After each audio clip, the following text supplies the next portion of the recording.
પાટણના કેડિયા કોળી સમાજ દ્વારા સરસ્વતી સન્માન સમારોહ યોજાયો।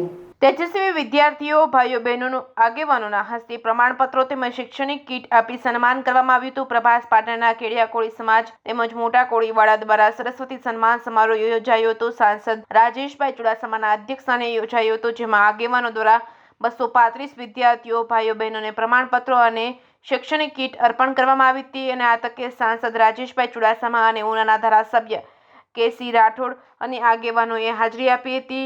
આ તકે સાંસદ રાજેશભાઈ ચુડાસમાએ બે બાળકોને જણાવ્યું કે જીવનમાં ખૂબ આગળ વધો અને સમાજનું નામ રોશન કરો। તેઓએ દીકરીના શિક્ષણ ઉપર ખાસ ભાર મૂકીને જણાવ્યું હતું કે બે ઘરનો ઉદ્ધાર થશે તેમના માતા પિતા અને સાસરા પક્ષે, જેથી દીકરીને ખાસ ભણાવી સાથે શિક્ષણની સાથે વ્યસનનો નાબૂદ કરવા, સંગઠન બનવું અને સમાજ ઉપયોગી કાર્ય કરવા સહિત અનેક સમાજ ઉપયોગી વાતો કરેલ અને આ તકે ઉનાના ધારાસભ્ય કે.સી. રાઠોડ તેમજ અન્ય આગેવાનોએ બાળકોને શુભેચ્છા પાઠવી હતી। Reporting by Mahesh Vaja, Somnath.